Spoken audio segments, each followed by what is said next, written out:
A sickening snap of bone echoed through the night.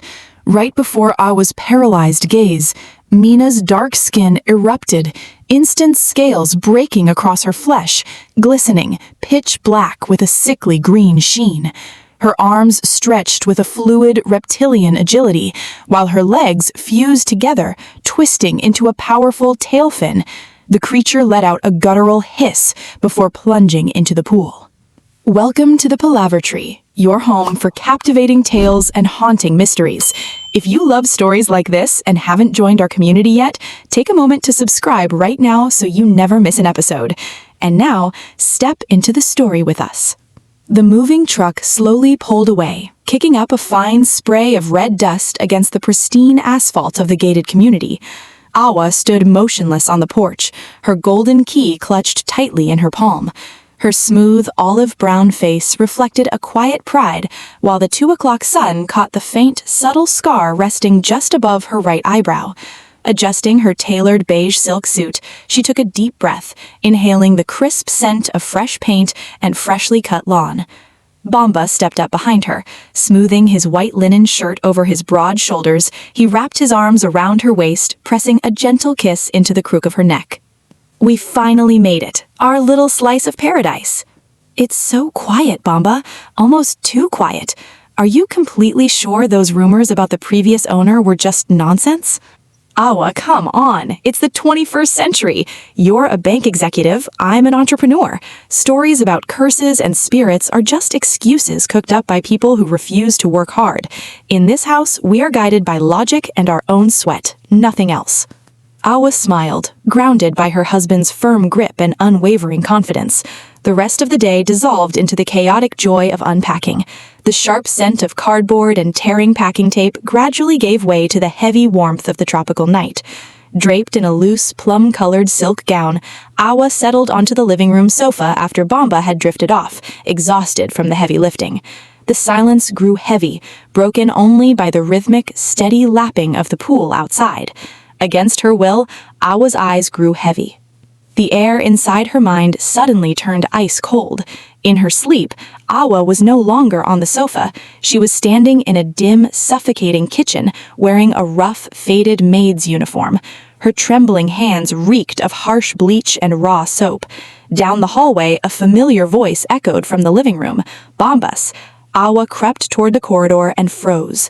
A stranger, a tall woman with unnaturally smooth, pitch-black skin and delicate braids resting on her shoulders, was wearing Awa's exact dress. She was laughing freely, sitting inches from Bamba, who was gazing at her with endless tenderness, completely oblivious to Awa's presence. "Bamba!" She bolted upright, gasping for air, her skin soaked in a cold sweat. The living room was bathed in the faint blue glow cast by the pool. Beside her, Bamba was sleeping soundly. She seized his arm. "Bamba, wake up, please!" "What is it, Awa? It's 3 a.m. "I had a dream. It was horrific. I wasn't myself. There was a woman here, inside our walls. She had taken my place, my clothes, my home, and you were looking at her like I didn't even exist. I could still smell the soap on my hands, Bamba. It felt too real."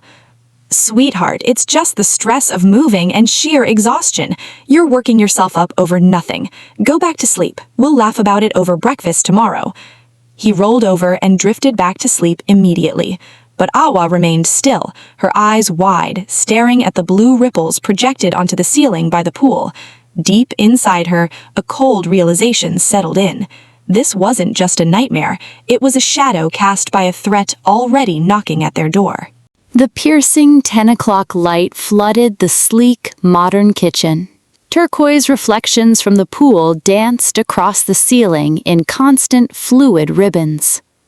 Clad in a loose white cotton lounge set, Awa absent-mindedly stirred her coffee, the haunting image of the woman from her dream refusing to fade. Bamba, sharp in his dark suit, with his leather briefcase tucked under his arm, brushed a casual kiss onto her forehead before heading for the door. "Don't forget to relax today, Awa. No ghosts in sight this morning." The motorized gate had barely clicked shut when 3 sharp, measured knocks echoed against the heavy wooden front door. Awa walked over and opened it. A young woman was standing at the threshold, her head lowered in a carefully crafted display of humility. Awa froze on the spot, her heart dropping to her stomach. The woman was tall, her skin an impossibly smooth, flawless ebony, with fine braids cascading over her shoulders. Though she wore a simple wrap tied modestly at her waist and a faded dark t-shirt, an effortless, almost regal elegance radiated from every movement. "Good morning, ma'am. My name is Mina. I live further down the road. I saw that you just moved in and I'm looking for work. Cleaning, ironing, cooking?" "We haven't really discussed hiring anyone yet." Mina looked up, locking eyes with Awa. Her dark, almond-shaped eyes were so deep they seemed to drink in the surrounding light. A subtle, barely perceptible smile touched her lips. "I am a very hard worker, ma'am, and I have a special way with water and keeping pools immaculate." The words hit Awa like a splash of freezing water. Why mention the pool so deliberately? Shaken by a sudden wave of unease, Awa stepped back to place a quick call to her husband. On the line, Bamba brushed her hesitation aside instantly. "That's a stroke of luck. Hire her on the spot. It'll take the pressure off you. Stop being suspicious for no reason." Mina was set up in the small maid's quarters on the ground floor. From her very first minutes in the house, her behavior set Awa on edge. Without asking a single question, Mina walked straight to the hidden storage cupboard under the stairs, pulled out the exact cleaning supplies, and opened the correct kitchen drawers to store the linens. Her footsteps made no sound on the tile. She moved with a quiet efficiency of a shadow returning to its own domain. Pausing for a moment by the glass patio doors, Mina pressed her palm flat against the glass. Her dark eyes remained locked on the turquoise water outside, mesmerized, glinting with a quiet, satisfying triumph. Watching her from the hallway, Awa felt her throat tighten. A horrifying thought took root in her mind. This woman hadn't come here looking for a job. She had come to reclaim what she believed was already hers. If the tension is keeping you on the edge of your seat and you need to know how far Mina is willing to go, smash that like button, subscribe to the channel, and hit the notification bell. Your support means the world to us. Now, let's continue. Twilight stained the sky a deep shade of violet as the pool's underwater lights hummed to life, outlining the damp teak deck. Hidden behind the living room curtains, Awa watched Mina. The maid, dressed in dark clothing, had just finished rinsing the patio tiles, but instead of putting her gear away, she knelt at the edge of the water. Slowly, Mina submerged her arm right up to the elbow. She remained completely still for minutes on end, her head tilted, eyes closed, lost in a trance, as though holding a silent conversation with the depths of the water. By the next day, Awa's dread deepened as personal belongings began to vanish. First, a pink bath towel Awa used daily, then her favorite silver bracelet, and finally, a black cotton t-shirt belonging to Bamba. Awa searched every closet and drawer in the house, finding nothing. "Bamba, we need to talk. Things are going missing. Mina is taking our personal items." "That's enough, Awa. You're becoming completely paranoid. You simply can't handle the fact that a modest, hard-working young woman is taking care of this home. It's condescending, nothing more." "It is not condescending. I've seen the way she acts. She spends hours just staring into the water." "She does her job flawlessly. Stop looking for problems where there are none."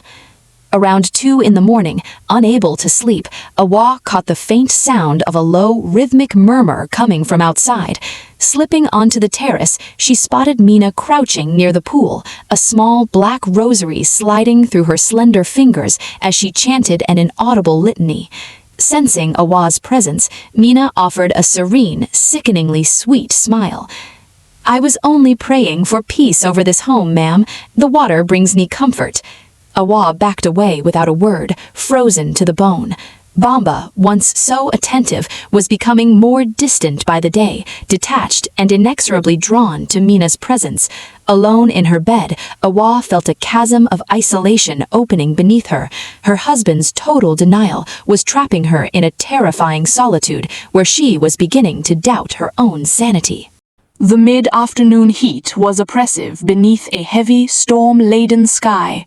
Inside the living room, the glass doors filtered a strange greenish light charged with electricity.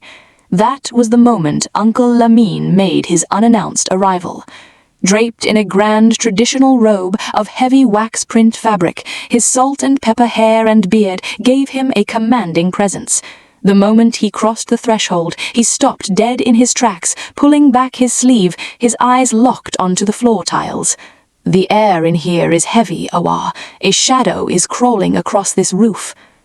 Mina crossed the room silently to present a tray of refreshments, her wrap tied snugly at her waist. Her dark eyes met Lamine's. The old man visibly flinched, taking a sharp step back. As soon as Mina glided out of sight, Lamine grabbed Awa's wrist, his piercing gaze filled with intense gravity. "Listen to me carefully, child. That girl does not walk alone. Her skin carries the stale stench of deep waters and the breath of restless spirits. The visible world is merely the cover of the book. Do not let her sink her roots here, or she will consume the very soul of this home." Later that evening, Awa tried to pass the warning on to Bamba, but her husband, sitting at his desk with his linen shirt wrinkled, brushed the warning away with a flick of his wrist, his face hardening with frustration. "I've had enough of Uncle Lamine's backward superstitions. We live in the modern world, Awa. I didn't build this life just to let it be ruled by the paranoid fears of an old mystic." A short while later, in the kitchen, as Awa was clearing the glasses, Mina approached without making a sound. A curve of a soft yet venomous smile on her lips, the maid whispered in a sugary tone, "Husbands so gentle and generous are so rare these days, ma'am. A man like Mr. Bamba deserves peace, not a wife who is constantly consumed by anxiety. Hold on to him tightly while he still belongs to you." That very night, Bamba bolted awake, gasping for air, his chest tight and his forehead soaked in sweat. He had just woken from a vivid, suffocating nightmare. He had seen himself married to Mina, ruling over the villa, while Awa, wearing a worn apron, silently swept the floor at their feet. Awa, her eyes fixed on the dark ceiling, felt an icy chill run straight down her spine. The trap was closing, and her very first nightmare was slowly becoming their reality. It was 1:10 in the morning when the silence of the villa was broken by an unnatural splash, a heavy, rhythmic dragging sound coming from the garden. Driven by insomnia and a knot of relentless anxiety, Awa crept out of bed. Wrapping her plum silk robe tightly around herself, she glided down the dark hallway toward the large living room windows. Outside, the harsh moonlight cast a spectral glow over the turquoise pool. At the edge of the patio, a figure stood frozen. It was Mina. She wore a long, dark nightgown that billowed softly in a freezing breeze. Suddenly, the maid's body began to quiver, racked by violent, unnatural contortions. Awa slammed her hand over her mouth to muffle a scream. A sickening snap of bone echoed through the night. Right before Awa's paralyzed gaze, Mina's dark skin erupted, instant scales breaking across her flesh, glistening, pitch black with a sickly green sheen.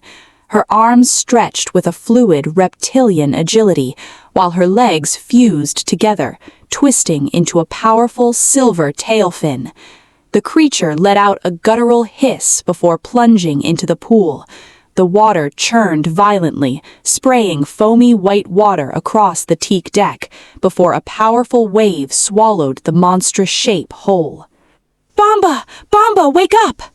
She dragged him out of bed with desperate strength, pulling him out toward the terrace. Bamba, still disoriented from sleep, blinked against the moonlight. But outside, the pool had returned to a dead calm, crystal clear, shimmering like a sheet of glass. No churning water, no scales. Look at me, Awa. You're losing your mind. You're inventing monsters just to justify your hatred for that girl. Refusing to give up, Awa broke free and ran down to the maid's quarters on the ground floor. She kicked the door open. Mina was there, lying in bed with the sheets drawn neatly up to her chin, her breathing soft and steady beneath her lightweight pajamas. Standing alone in the dim hallway, her heart hammering against her ribs, Awa swayed. The undeniable truth of the danger was crashing helplessly against the reality manufactured by the creature. The monster wasn't just in the water, it held the entire house in its invisible grip. Saturday morning, the rumble of Bamba's car finally faded down the street. Taking advantage of his run to the market, Awa slipped into Mina's cramped bedroom. A thick smell of mildew and stagnant water hung heavy in the air.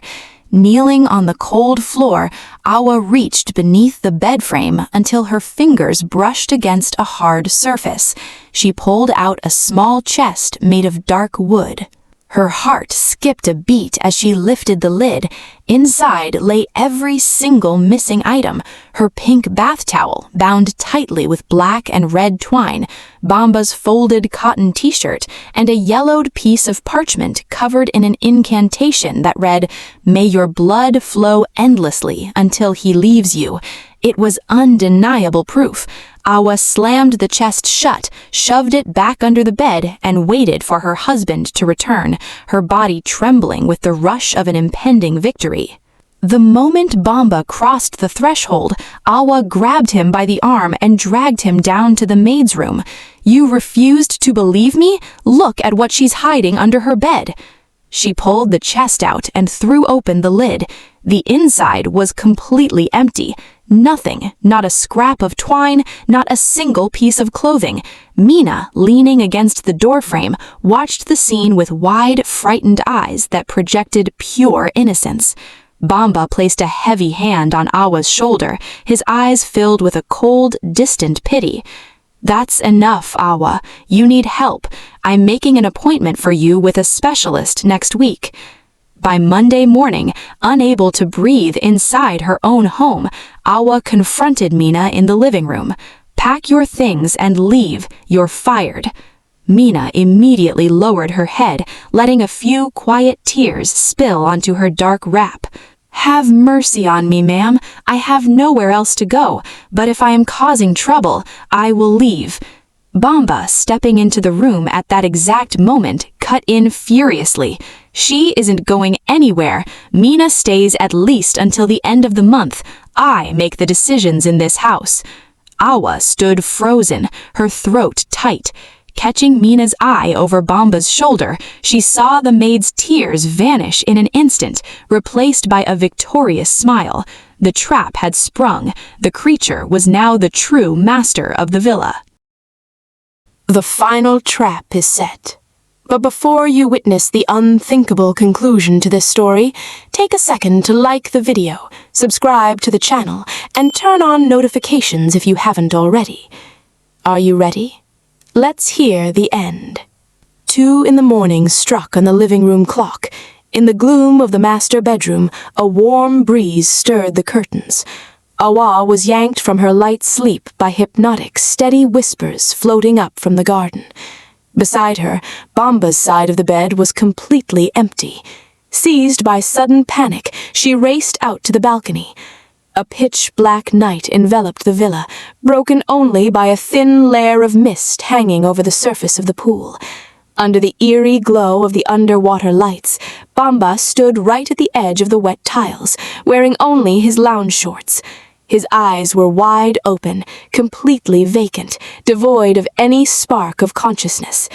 Standing beside him, Mina, draped in a long, flowing dark dress, rested an impossibly pale hand on his shoulder, whispering into his ear with a sweet, commanding voice.